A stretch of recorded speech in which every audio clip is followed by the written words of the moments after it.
Alors, nous sommes arrivés d'Af Samer de Sanhedrin, d'Af Samer, donc pour le jeudi 23 Elul, à Rahamim, et nous sommes arrivés à la quatrième ligne d'Af Samer. Rabbi Eliezer Omer Af al Hakilaim. Donc Rabbi Eliezer, il a dit que les Bnei Noach, en dehors des 7 mitzvot, ils ont en plus les Kilaim, c'est-à-dire l'interdiction de mélanger. Rappelez-vous, on a dit dans la Mishnah, là-bas, pas un mélange des habits, c'est seulement un mélange d'accoupler les animaux entre eux ou les greffer des arbres entre eux. Alors, on a dit, d'où on apprend cela? Amal Shmuel. Il a dit Shmuel, de Amal Kara, et Hakotai Tishmoru. Dans le passage, il dit comme ça, et Hakotai Tishmoru, Bhem Tichalotabi Akil Aim, Sachot Akil Aim. Alors, il dit, c'était quand il dit mes lois, vous allez observer les lois que je vous ai dit déjà auparavant, vous devez les observer. C'est quoi? Donc les animaux, tu n'as pas le droit d'accoupler donc de deux espèces différentes. Mais ça, tu ne peux pas semer non plus le champ donc avec de mélange de semences.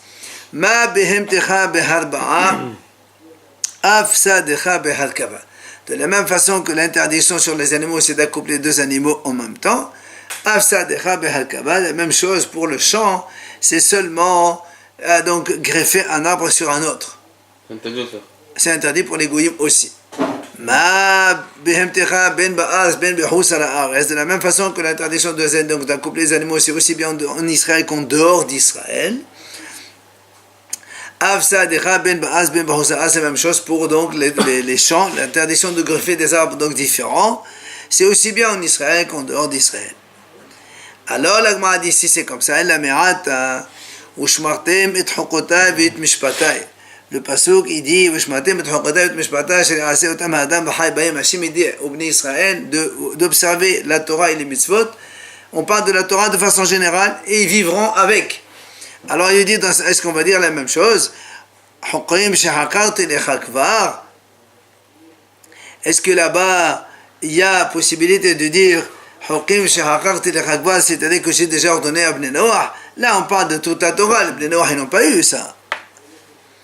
Alors, la Gemara dit non. Hatam, c'est marqué Ushmartem et Chokotai. Dehashta. Quand il dit Ushmartem, vous allez observer mes lois de maintenant que je vous dis. Mais nous, chez nous, ici, c'est-à-dire quand la Torah elle commence par le mot Hokotai, Tishmoru, ce que je vous ai déjà enseigné avant, vous allez observer. Mais là-bas, il y a marqué Ushmartem et Hokotai, vous allez observer mes lois de maintenant. Donc c'est différent, c'est pas la même chose. Conclusion. Donc les goyim, ils sont, selon Rabbi Eliezer, dans les Kilaim, oui, mais dans Ushmartem et Hokotai, non. Parce que Hokotai, c'est pas comme en Israël, il ne parle pas des goyim. Donc il serait chayav si jamais il ferait un truc que nous on ferait. Non. Rabbi Eliezer dit seulement là-bas, et Hokotai, il parle de Kilaim, oui. Mais là, ici, il parle de la Torah, c'est que pour les Bnei Israël, c'est pas pour les Bnei Noach. Amar Rabbi Yoshua ben Kolha, il a dit Rabbi Yoshua ben Kolha. On revient maintenant donc au procès. Comment le Bédin, ils écoutent les témoins, comme on a dit, quand ils ont entendu quelqu'un, il a blasphémé le nom d'Hachem.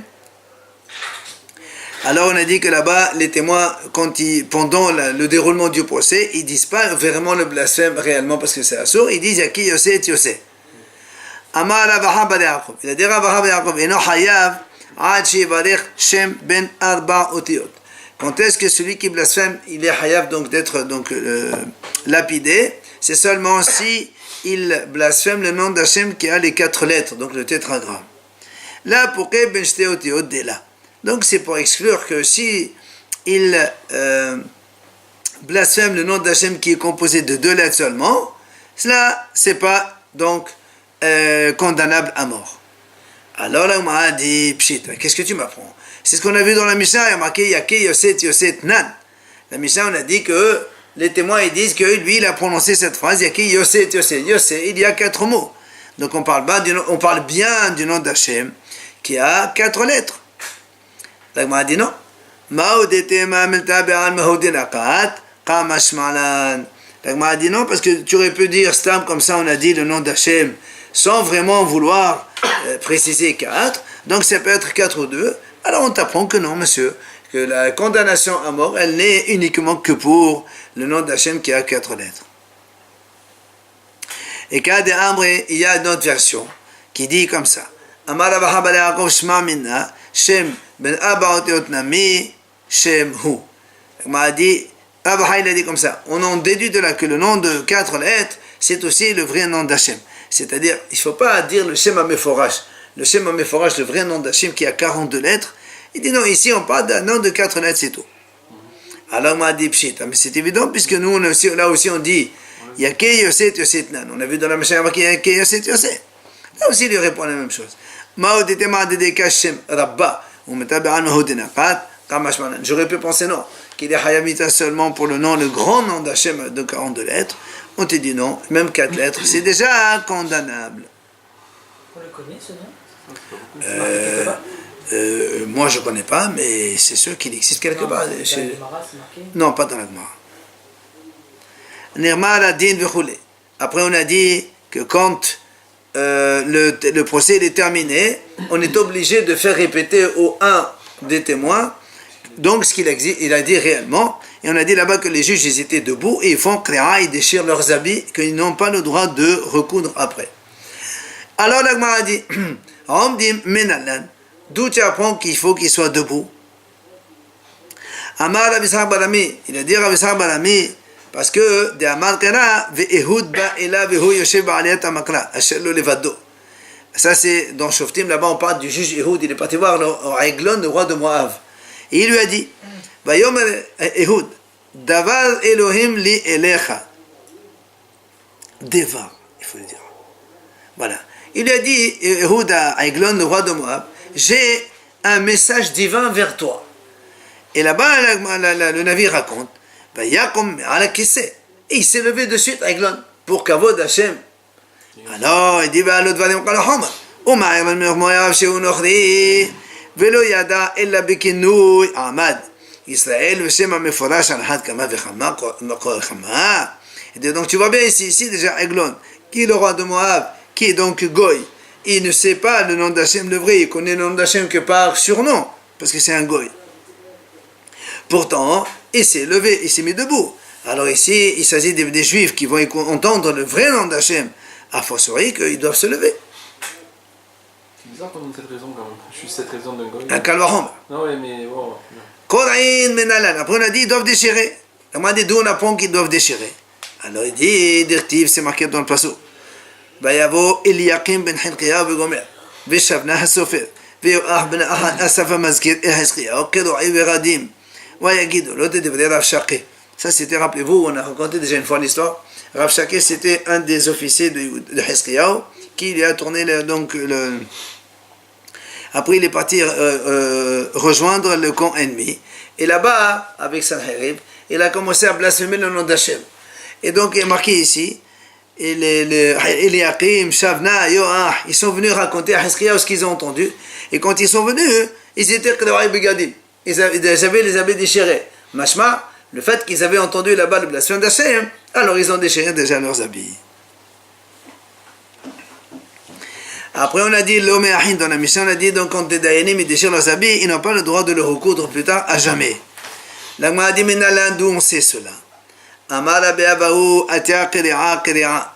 Il dit, Rabbi Abahu, on fait xera shava. Il y a marqué, ktiv hacha, kro'e beradim. Ici il y a marqué, donc, kro'e beradim. Urtibatam. Il s'est marqué là-bas à propos de Elisha. Quand il y a un avis, il a quitté le monde, il s'est envolé vers le ciel. Il y avait marqué Elisha, il le voyait monter comme ça. Il n'a plus vu. Il y a marqué là-bas, il a attrapé ses habits, il est déchiré en 2 déchirures. Alors la Gemara a dit, même mashma sinema ekraim lishnaim. Quand on dit il a déchiré ses habits en 2, pourquoi il dit en 2 déchirures? S'il les a déchirés, c'est sûr qu'ils sont déchirés. Et là, tu apprends de là, quand la Navi dit comme ça, il a déchiré ses habits en 2 déchirures, ça veut dire qu'ils sont restés déchirés tout le temps. C'est de là qu'on apprend qu'on n'a pas le droit de recoudre par la suite. Ah, pourquoi le Bénin il doit se déchirer les habits? Pardon? Parce que le témoin, il va prononcer le blasphème du nom d'Hachem. Il va dire exactement ce qu'il a entendu, que le monsieur, il a maudit le nom d'Hachem. Eh oui. Normalement, ça doit être la personne, le témoin qui doit... Mais c'est le témoin qui va le répéter, justement. Qui doit déchirer aussi. Ah non, le témoin, il a déjà déchiré quand il a entendu, on l'a déjà dit. Tano Rabbanan, Hachamim enseignent, Ehad HaShomea, Ve'ehad Shomea mepi Shomea, Hayav Lechloa. Ve'a'idim en Hayavim Lechloa, Shekvar Kara'u B'Shara Sheshamu. Il dit comme ça, soit celui qui a entendu le blasphème du nom d'Hachem, soit celui qui entend de celui qui a entendu. Tous, ils doivent déchirer. Mais les témoins, eux, ils n'ont pas donc l'obligation de déchirer parce qu'ils ont déjà déchiré une fois au moment où ils ont entendu. Alors la Gemara dit et alors s'ils ont déjà déchiré au moment où ils ont entendu, là maintenant ils vont entendre de nouveau. La Gemara dit non, là ça tu ne peux pas dire qu'ils doivent déchirer de nouveau. Pourquoi? Parce que donc dans la même histoire de là-bas où on est venu rapporter les paroles de Rav Shakeh, le roi Hiskiyahu, Bahi Keshmawa Hamelech Hiskiyahu. Quand le roi Hiskiyahu il a entendu donc ce qu'on lui a dit, il a déchiré ses habits. La Gemara dit donc tu vois bien que là-bas, il y a marqué que seulement lui il a déchiré. Donc ça veut dire que eux qui ont déjà entendu une fois et qu'ils ont déchiré, ils n'ont pas redéchiré une seconde fois. Amar Rav Yehuda Amar Shmuel. Celui qui entend un goy maudire Haz Shalom le nom d'Hachem, il ne déchire pas ses habits. Ah, la Gemara dit viens Thomas Rav Shakeh. Voilà Rav Shakeh. Il dit non, là-bas c'est pas un goy, c'est Israël Moumar.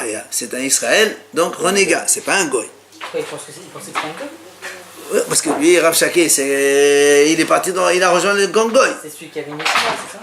Celui qui a? Qui avait une yeshiva concurrente à Hiskiyahu aussi. Absolument, absolument. Pourquoi il pensait que c'était un goy? Parce qu'il a rejoint le Congo, on s'est dit, puisqu'il est là,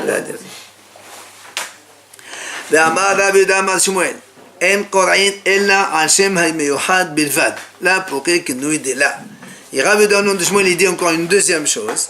Quand est-ce qu'on déchire ses habits? Seulement si on entend donc quelqu'un qui blasphème le vrai nom d'Hachem, mais pas les surnoms du nom d'Hachem.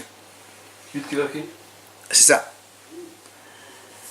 Et la Gemara dit ces deux enseignements de Rav Yehuda nom de Shmuel et de Rabbi Hiya bet Arvayu, ils sont donc qui contredisent ce qu'il a dit Rabbi Hiya. Quoi? Rabbi Hiya dit comme ça. Hashomea azkara bazman hazeh. Celui qui entend aujourd'hui un goy qui blasphème le nom d'Hachem, et non hayav lechloa. Il ne doit pas déchirer. Pourquoi? Parce que chez Imi Ata Omer Ken, Nitmana Kolaber Tchraim. Parce que si tu ne dis pas ça, ben, les goyim et marchemam, ils maudissent tout le temps le nom d'Hachem, alors on va se retrouver avec un habit déchiré une dizaine de fois, ou plus. Mais ils ne vont pas dire à nous, c'est des goyim, ils ne savent pas. Alors, attends. Alors, on m'a dit, Miman, de qui a prononcé ce blasphème? Et les mamies Israël, Mifke de Kolihai. Est-ce qu'un Israël, il va donc maudire comme ça Hachem de façon répétitive? C'est pas possible. Et la pchit, donc c'est un goy obligatoirement. Alors, moi, est-ce que les goyim connaissent le vrai nom d'Hachem? Ils ne connaissent pas. Et là, Bichinouï. Donc tu vois bien que Bichinouï, c'est un surnom. Et donc, qu'est-ce qu'il a dit Rabbi Hiya? Rabbi Hiya, il a dit aujourd'hui, celui qui entend ça d'un goy, eh bien il ne déchire pas. Machma que selon Rabbi Hiya, un goy, précédemment, un goy qui maudit le surnom du nom d'Hachem, il faut déchirer. Alors ça contredit ce qu'il a dit Rabbi Yehuda au nom de Shmuel, que lui il a dit un goy on ne fait pas, et sur le surnom aussi on ne fait pas. Hasheni Omer Afani Kamo. Après on a dit que le deuxième témoin il ne répète pas de nouveau le blasphème. Il dit moi aussi j'ai entendu comme lui. Amar de Shakish. Shma Mina. Et Shakish dit on déduit de là. Afani Kamohu, caché Bedine Mamoto, Bedine Fashot. Il dit Rabbi Shakish, on apprend par là, on déduit de là que quand deux témoins ils viennent témoigner, si le témoin il dit une chose et le deuxième dit moi aussi c'est comme lui, c'est valable comme témoignage. Aussi bien dans les dîners Mamonot que dans les dîners Fashot. Et ici, on m'a la Houda avec Abana. Non, pas ici. Et de façon générale, pourquoi on demande toujours de répéter? Ah, même ils ont fait mal. Là, ça veut dire que il faut que le témoin il dise réellement ce qu'il a entendu. Chacun il doit répéter ce qu'il a dit. ici, mais comme c'est pas possible parce qu'on va témoigner sur le blasphème du nom d'Hachem, Hakamim nous ont dit, on s'en tient donc à ce que la Torah dit. La Torah dit, un témoin il dit, les autres ils disent, moi aussi comme lui, ça suffit, c'est bon. Parce que si tu me dis que ça c'est pas valable quand un témoin il dit un témoignage et l'autre dit moi aussi c'est la même chose, dans ces cas-là, ici, alors dans ces cas-là, comment tu vas venir à tuer un juif parce qu'il a maudit le nom d'Hachem sur un témoignage qui n'est pas tout à fait vrai? C'est pas possible. Donc on est obligé de dire que quand un témoin dit un témoignage et l'autre il dit c'est la même chose, alors c'est acceptable selon la Torah. Et le troisième il dit moi aussi comme lui. Parce que normalement, quand on a deux témoins qui ont témoigné, ça suffit, pourquoi on a besoin de demander au troisième? Et là-bas, c'est Rabbi Akiva qui dit que quand la Torah dit Al Pishenayam, il dit Oh Shelosha, pourquoi on dit deux ou trois? Si deux c'est valable, trois forcément. Il dit non, Rabbi Akiva dit comme ça, on compare les deux ou trois. C'est-à-dire de la même façon, quand il y a deux, il faut fausser les deux. Quand il y a trois, il faut fausser. Si un il est faussé, on ne dit pas que les deux témoins ils sont bons. Un il est faussé, c'est tout le témoignage qui est annulé. Matiti nouvelle Mishnah. On est encore en train de, donc je vous signale, énumérer toutes les fautes condamnables de lapidation.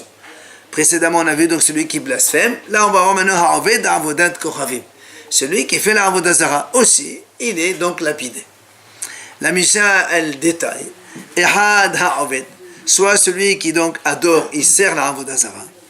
Ehad HaMezabeah, celui qui fait un korban devant la Avodah Zara. Ehad HaMeqater, celui qui fait des encens devant la Avodah Zara. Ehad HaMenasser, soit qui verse du vin devant la Avodah Zara. Ehad HaMishtahave, soit quelqu'un qui se prosterne devant la Avodah Zara. Ehad HaMeqabelo alav le'eloah, ou encore quelqu'un il dit voilà, pour moi celui-là c'est mon Dieu, c'est donc il cite le nom d'une Avodah Zara. Ou encore ou bien quelqu'un il se vient devant une statue, il dit voilà, toi tu es mon Dieu. Tout cela, ils doivent être lapidés. C'est la condamnation donc de lapidation. Par contre, la Mishnah a dit Aval, Hamegapef, celui qui enlace une Avodah Zara, ou Menasher, ou il embrasse une Avodah Zara, Ve'amechabed, ou bien il fait le ménage, il fait balaye, ou Ve'amalabed, donc il met de l'eau pour faire le ménage, Ve'amalachet, il lave, Ve'asach, ou bien il oint, Ve'amalbish, il l'habille, Ve'amanil, il la chose. Tout cela, quand ce n'est pas la façon habituelle de faire la Avodah Zara, envers Belota, il ne fait qu'une transgression, un commandement négatif, il n'y a pas de lapidation dans ce cas-là. C'est quoi son point? L'ota, c'est Malkout. Hanodel Bishmo. Si quelqu'un il fait un vœu au nom d'une Avodah Zara, ou bien encore Ve'amekayem Bishmo, ou quelqu'un il jure au nom de la Avodah Zara, là aussi, envers Belota, il transgresse un commandement négatif qui est de ne pas mentionner le nom de la Avodah Zara. Beshem Elohim Achirim lo tazkiru la Torah. Il ne faut pas les donc mentionner comme ça. Enfin, la Mishnah termine. Hapoel atzmo leva al peor zohi avodata. Celui qui fait donc des excréments devant Baal Peor. C'est de cette façon qu'on l'adore et aussi on va le lapider pour ça. Et Hazorer Even Markolis, Zoé Avodata, celui qui lance des pierres devant une Avodah Zara qu'on appelle Markolis, là aussi, c'est la façon dont on adore, et celui qui fait ça, il va être lapidé aussi. D'accord. C'est une Avodah Zara. Ouais, devant, la Avodah Zara, on adore en faisant ses besoins d'arrêt. Voilà, c'est comme ça, c'est l'égoïsme ça. Ça, c'est la Mishnah. Gemara, la Gemara dit, Maï Ehada Ovid. Dans la Mishnah, on a dit comme ça. Soit quelqu'un, il sert la Avodah Zara, et après on dit, il fait le korban, il encense, il fait le verse du vin, il se prosterne. Mais tout ça, c'est servir. Quand tu dis, soit il sert la Avodah Zara, soit il fait des sacrifices, mais tout ça, c'est servir. Pourquoi tu dis Oved, et après tu me dis autre chose? C'est la même chose. Amad Rabbi Yirmiyah. Il vient Rabbi Yirmiyah, il répond. Il dit non, voilà comment la Mishnah, elle veut nous dire. Ehad ha'oved kedarka. Premier cas, celui qui adore la Avodah Zara, comme ils le font habituellement ses adorateurs, de quelque façon que ce soit. Donc d'accord, ça c'est un premier point. Maintenant, le deuxième cas, c'est quoi? C'est maintenant, Et Hadam, celui qui fait un sacrifice, ou bien il fait des encens, ou bien Menasser, ou bien il verse du vin, ou il se prosterne.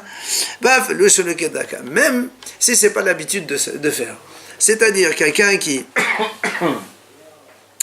vient soit offrir un korban, soit faire des encens, soit verser du vin, soit se prosterner devant une avodah zara, mais devant laquelle on ne fait pas ça. Par exemple, il vient devant Baal Peor, on a dit par exemple au moment Matrolis, au lieu de faire des excréments ou bien de jeter des pierres, il se prosterne devant.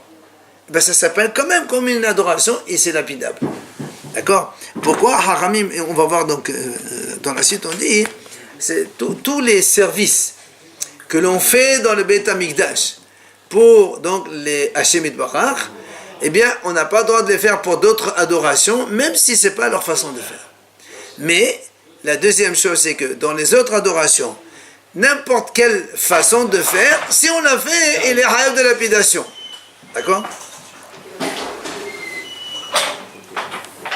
C'est ce qu'il dit. Donc, va faire le shelo kedarka.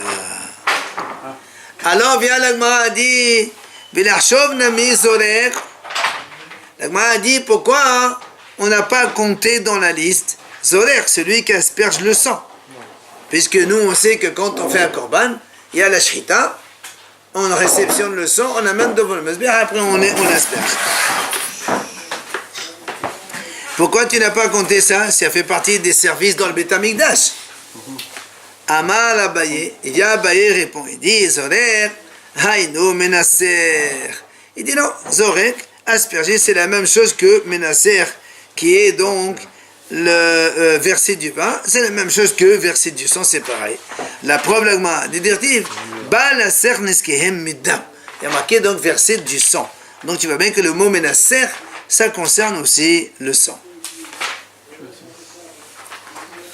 Mina Animile. Viens l'agma poser une question. D'où tu as appris que quand on fait ce genre de choses, donc ce mode de service, devant une avodah zara dont ce n'est pas l'habitude de faire ça, tu m'as dit, il est hayav srila. D'où tu apprends ça? Alors il dit, moi il répond, les Tano Rabbanan Hachamim enseignent. Elo ne'ema zoveyah yahoram, hayite omer bezoveyah kadashim bahus hakatuv medaber. Talmud omar la Elohim, bezoveyah la avodat kohavim hakatuv medaber. La Torah dit comme ça, zoveyah la Elohim, Yahoram, Bilti, l'Adonai Levado. C'est-à-dire celui qui fait un sacrifice pour une autre adoration, il sera tué. Sauf pour Hachem tout seul. Voilà, ça c'est le pasuk. Alors la Gemara dit, elle explique comme ça. Elle dit, si on a dit Zoveach Yahoram, si on a, le pasuk il dit Zoveach, celui qui fait un sacrifice, Yahoram il sera tué. Haït Omer, quand est-ce qu'on tue quelqu'un s'il a fait un sacrifice? Bezoveach Kadashim Bahut, Shakatou Medaber. C'est quand on prend un sacrifice, et au lieu de le faire, donc le sacrifier dans le Beit HaMikdash à l'intérieur même, on le fait en dehors du Beit HaMikdash. Ce qu'on appelle Shehut et Hutz, on fait un korban en dehors du Beit HaMikdash, c'est Hayat Mita, c'est normal. Talmud Omar, mais comme ici le pasuk, il n'y a pas marqué Zoveach Yahodam, il y a marqué La Elohim, donc Yahodam. De là on apprend Bezoveach la Avodat Kochavim Hakatuv Medaber. C'est marqué donc Zoveach la Elohim, celui qui fait un sacrifice pour la avodah zara, c'est lui qu'on va tuer. Donc déjà on apprend que celui qui fait un sacrifice pour la avodah zara, n'importe laquelle, d'accord, il est hayab mita. Alors il m'a dit très bien, d'où tu as vu que celui qui fait des encens ou qui verse du vin, il est aussi hayab mita. Alors il m'a dit Talmud Omar, parce que la suite du pasuk a dit Bilti l'Adonai Levado, sauf que pour Hachem seulement. Or, pour Hachem, qu'est-ce qu'on fait? Étant donné que pour Hachem, il y a plusieurs différentes formes de service, alors, donc, comme on les a tous regroupés, alors la même chose. Ce qu'on fait devant Hachem, égorger, encenser, verser du vin, eh bien, on ne doit pas les faire devant une autre avodah zara, quelle qu'elle soit, même si ce n'est pas la façon normale. Et la Gemara elle explique. Les filles, Shias, donc ça c'est la braïta qui continue. Shias asviha lidon ba'avudut pnim. C'est-à-dire la Torah elle dit comme ça. Pourquoi la Torah elle emploie Zoveah, la Elohim? on aurait dû marquer Oved la Elohim. Celui qui adore une avodah zara, on le tue. Pourquoi la Torah dit Zovéa? Il dit Yas azviha lidon ba'avodot pnim. C'est justement pour te dire que la zviha, elle existe dans le Beit HaMikdash. Avodot pnim, c'est les services qu'on fait à l'intérieur du Beit HaMikdash. Et donc, de là on apprend tout ce qui est dans le Beit HaMikdash, eh bien il est assourd de faire d'avoir une avodah zara, même si ce n'est pas la façon habituelle. Ah, maintenant la Gemara dit d'où on apprend que si on se prosterne devant une avodah zara, c'est aussi passible de mort quand ce n'est pas la façon de faire. Parce que là, ça ne fait pas partie des services. Nous, quand on fait un korban au Beit HaMikdash, le fait de se prosterner, ça ne fait pas partie du sacrifice. Le sacrifice, c'est égorger, asperger, mettre les encens, verser du vin, oui, ça oui. Mais se prosterner, ça n'a rien à voir avec le service. Alors, la Gemara dit, Tamudoma, c'est marqué dans la Torah là-bas. Il est parti, il a adoré d'autres dieux. Il s'est prosterné devant eux. Et juste après, et après la Torah dit, tu sortiras cet homme-là et tu le donc la lapidera. Donc tu vois bien qu'il y a marqué lapidé devant, se prosterner devant la avodah zara. Donc même se prosterner devant la avodah zara, il faut le lapider. Il est hayab mita. Alors la Gemara dit très bien, Onesh shamanu. Ça c'est ce qui est marqué, c'est la sanction. Celui qui a fait ça, on va le lapider. Azhara minnain, où tu vois qu'il y a l'avertissement que la Torah t'interdit de faire ce genre de choses, puisqu'on ne peut sanctionner que si on avertit. Tamudomar, kilot ishtahave le'el aher. Car la Torah dit voilà, il y a marqué dans la Torah, lot ishtahave le'el aher. Tu n'as pas le droit de te prosterner devant un autre Dieu que Hachem. Et les autres. Hein? Et la Zara pour les autres alors. Ça c'est que je t'arrive les autres, on l'a déjà, j'ai marqué Zovéa la Elohim Yahora. Celui qui fait ça, on le tue. C'est marqué déjà. Maintenant, la Gemara a dit, Yachol, est-ce que ça, il se pourrait,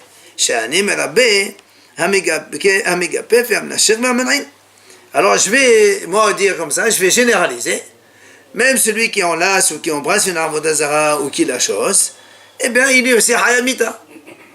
La Gemara a dit non, on ne peut pas faire ça. Pourquoi?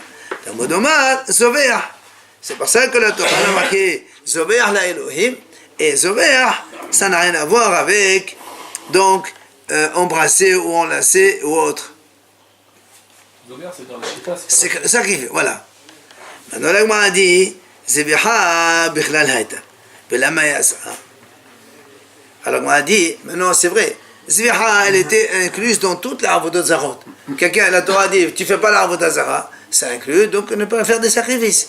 Pourquoi la Torah l'a spécifié? Zovéa la Elohim Yahoram. Non, on le savait déjà.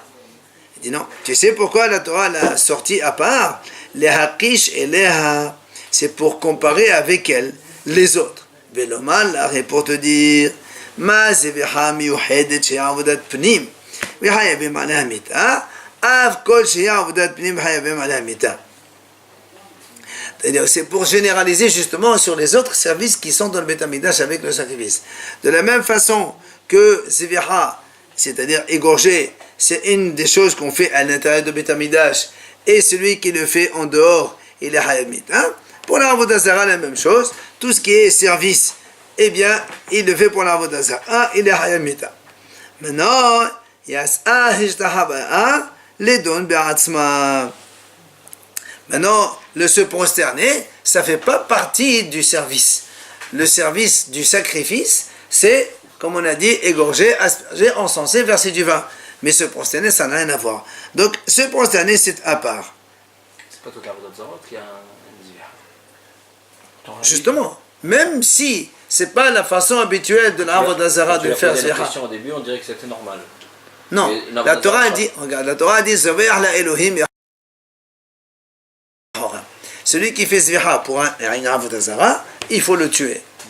Donc la Torah, si c'est sa façon habituelle de faire, c'est marqué déjà le ta'avot. Il ne faut pas faire avodah zara. Si c'est par exemple, ils font les Baal Peor, ils font des excréments. Voilà. Très bien. Maintenant, pourquoi la Torah dit Zovéa la Elohim? Pourquoi la Torah ne dit pas Oved, comme on a dit au début? Oved la Elohim, celui qui adore une avodah zara, c'est-à-dire par n'importe quel moyen que eux ils font chacun à sa manière. Toi tu fais la même chose, on te tue. Et bien, on a dit non, il y a marqué Zovéa. Ça veut dire quoi? Donc là, tu apprends que même pour des avodatzarot, que ce n'est pas l'habitude des gens de faire, si toi tu utilises l'un des services que l'on fait dans le Beth Amikdash et tu le fais devant eux, Zovéa, Mekate Menasser, tout ça, c'est inclus dans la condamnation à mort. Et pourquoi se prosterner, on sait que c'est interdit, on n'a pas le droit de se prosterner devant une idole, et au Beth Amikdash on ne le fait pas? Là, il a échappé ou quoi? Parce que non, parce qu'il y a marqué, il y a un pasouk à part. Se prosterner, il n'est pas inclus dans le Zovéa. Nous, on est en train de chercher. Alors, tu m'amènes un pasouk.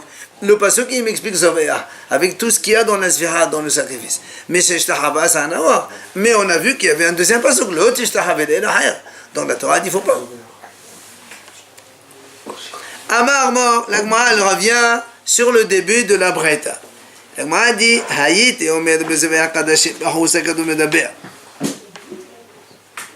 Au début, rappelez-vous, on a dit comme ça. La Torah dit, Zovéa la Elohim Yahoram. Celui qui offre, donc il fait un sacrifice. Pour la Avodah Zara, Yahoram, il sera tué.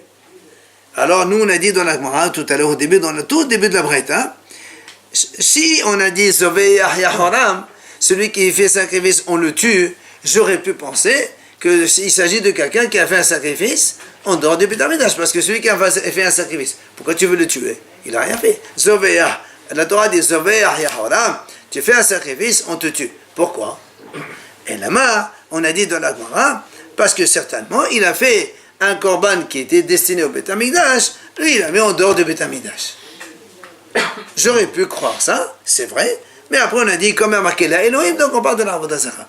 Bien la Gemara a dit, mais attends, je ne comprends pas comment tu peux déduire une telle chose. Parce que celui qui fait la shchita d'un korban en dehors du Beth Amikdash, il n'a pas du tout, la Gemara a dit, c'est pas du tout Hayab Mita comme ici lapidation. La Torah a dit, celui qui fait la shchita d'un korban en dehors du Beth Amikdash, il est Hayab Karet, c'est Hachem qui le tue.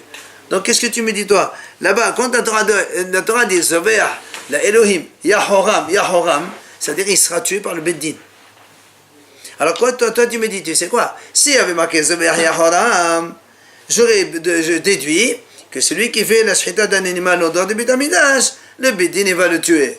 On m'a dit, mais comment tu peux déduire une telle chose qui est fausse? Le Beddin ne tue pas celui qui fait la shchita b'chutz. Celui qui fait la shchita d'un korban dehors du Beth Amikdash, il est Hayav Karet min hashamayim. Donc ton raisonnement il part déjà mal. Les Bamot qui faisaient avant à l'extérieur. Les Bamot on faisait avant le Beth Amikdash. Bamot Yahid on faisait avant le Beth Amikdash. Mais dès que le Beth Amikdash il a été construit, c'est tout interdit. Il n'y a plus de Bamot. Ni Yahid ni Rabbi. Alors la Gemara a dit non. La Gemara a dit non, je maintiens mon raisonnement. Alors comment tu maintiens? J'aurais pu penser qu'il est troubé, qu'il a été troubé, il m'a dit non, j'aurais pu très bien dire, c'est vrai, il y a marqué dans la Torah, celui qui fait un korban, au lieu de le faire dans le Beth Amikdash, il a fait en dehors, il y a marqué karet. Moi je peux te dire que celui-là, c'est parce qu'il n'a pas été averti. Alors karet. Mais si on l'avertit, il le fait quand même, il est hayav ce qu'il a. Pour Karet, c'est quand même plus important. Donc normalement, c'est celui qui a été averti qui doit être. Nous on sait très bien que tout ce qui est hayav karet, par exemple, tous les Shabbat, si quelqu'un fait bémizid, il est hayav karet. Mais si on est fait hatra'a, il est hayav ce qu'il a. Ben, je peux dire la même chose ici. Donc tu aurais pu penser que c'est comme ça, et on te dit que non, finalement, comme il y a marqué Zovéa la Elohim, on parle ici de la Avodah Zara. Il a fait ce qu'il a, donc il est plus karet. Justement. Donc c'est ou l'un ou l'autre. C'est ça. Oui. Donc c'est pour ça qu'on t'apprend que le raisonnement il reste, il n'y a pas de problème du tout. Amal et Rava Barav Hana le Abaye. Il vient maintenant, Rava, il dit à Abaye. Il lui dit Ema yasa ishtahava'a lela medana ekena kulu. Et moi il dit pourquoi tu dis pas? Parce que nous savons encore une fois. Nous savons donc que la Torah a dit il ne faut pas faire Avodah Zara, ça on le sait, tout ça on le sait. Et puis d'un côté on a la Torah nous dit tu n'as pas le droit de te prosterner devant un autre Dieu. Mais se prosterner ça faisait partie des services. Pourquoi la Torah a dit le Shlahavé? Elle m'a dit peut-être que c'est pour justement généraliser à toutes les autres façons de servir. C'est-à-dire la Torah si elle dit le Shlahavé, tout est interdit. Celui qui fait un sacrifice, ou bien qui met des encens, ou qui verse du vin, etc., etc. Hein? Ceux-là, ils sont tous inclus dans les ishtahava. Hein? Comme là-bas, c'est lapidé, là aussi, c'est lapidé. D'accord? Pourquoi tu m'as dit non? Ishtahava, c'est à part. Pourquoi c'est à part? Je peux très bien généraliser toutes les autres actions, façon de servir, dont ça. Alors on m'a dit, d'accord, mais dans ces cas-là, et qu'est-ce que tu vas faire avec Zabih la Elohim Haram? À quoi il sert? Si tu inclus la façon d'égorger par exemple l'animal dans Hishtahava'a, alors qu'est-ce qu'elle fait Zabih la Elohim? Pourquoi la Torah le répète dans un autre endroit? Celui qui fait un sacrifice à l'Avodah Zarah, on le tue. On le savait déjà. Alors l'Agma a dit non, je peux te dire, les gouffés. Je peux te dire que là-bas, on en a besoin pour un enseignement sur lui-même. Un autre enseignement, c'est quoi cet enseignement? Des mehashvin, me'avoda, la avoda. C'est-à-dire, on peut très bien avoir une pensée dans un moment du service pour une autre pensée, donc pour un autre moment du service, qui invaliderait le service. Prenez le cas. Nous, on sait, rappelez-vous, on le verra avec Sazim Radashim là-bas, un Kohen qui fait un korban. Par exemple, il fait un korban, Hacham, Toda, que normalement il se mange en un jour. Lui, Kohen, il dit tiens, je fais le korban et je vais manger après 48 heures. Donc il a fait une mauvaise pensée pendant qu'il fait le korban. La Torah a dit que le korban il est nul, c'est bon. Pigoul. Bien. Maintenant, l'Agma a dit imaginons quelqu'un. Il fait la shhita d'un animal. Écoutez bien. Il fait la shhita d'un animal. Quand il fait la shhita, il dit rien. Mais, dans sa tête, il dit, tiens, il dit par exemple ici, il pense dans sa tête, je vais prendre le sang de cet animal, je vais le verser pour la Avodah Zarah. Ou bien je prends la graisse de l'animal et je vais la mettre donc dans la Avodah Zarah. Donc il a eu une mauvaise pensée de la Avodah Zarah pendant qu'il est en train de faire la shhita, l'égorgement donc de l'animal. Même si après, imagine qu'il ne fait rien. Pourquoi c'est invalide? Le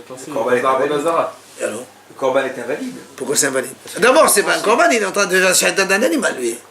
Lui, il prend une vache, il est en train de la shhita. Après, il dit dans la tête, tiens, je vais mettre le sang dans la Avodah Zarah. Et après, il ne le fait pas. Juste une pensée.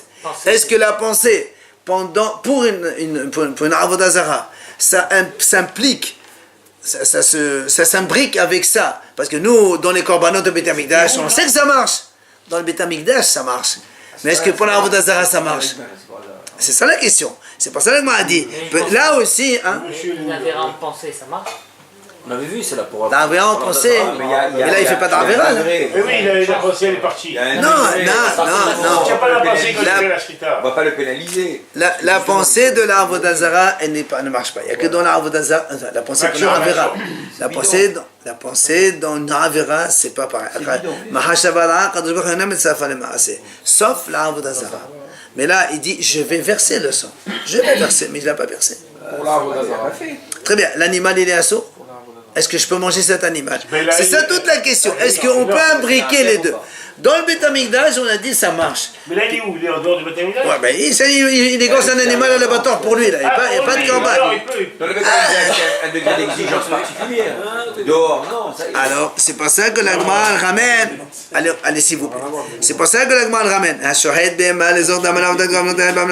Donc, ça, c'est le mahloket. Rabbi Yohanan, il dit Asura. On n'a pas le droit de manger l'animal. Rabbi Hanan, lui, il dit que, comme dans le Beit HaMikdash, on implique une action, une pensée avec notre pensée, et on les associe, et donc c'est invalide de korban. Pour la Avodah Zarah aussi, c'est la même chose. Ça implique l'un dans l'autre. Ah bon, ça va être le contraire, parce que Avodah Zarah, c'est quand même... C'est Rabbi Hanan qui dit ça. Verishaki Shama. Alors, Verishaki Shama, Moteret, Verishaki dit non. C'est motard. C'est-à-dire, pour Verishaki, il n'y a pas... On n'apprend pas la Avodah Zarah du Beit HaMikdash. C'est deux choses différentes. Alors maintenant, l'Agma a dit Hani Hali Rabbi Yohanan. Et là, maintenant, tu vois, donc, comme on a dit tout à l'heure, peut-être que Ishtahava, ça vient généraliser toutes les façons de servir Hachem. Maintenant, tu me dis alors pourquoi il y a marqué Sobeh à part? Voilà, pour Rabbi Yohanan, Sobeh, on a besoin pour t'apprendre que Mahaj Mavdavda.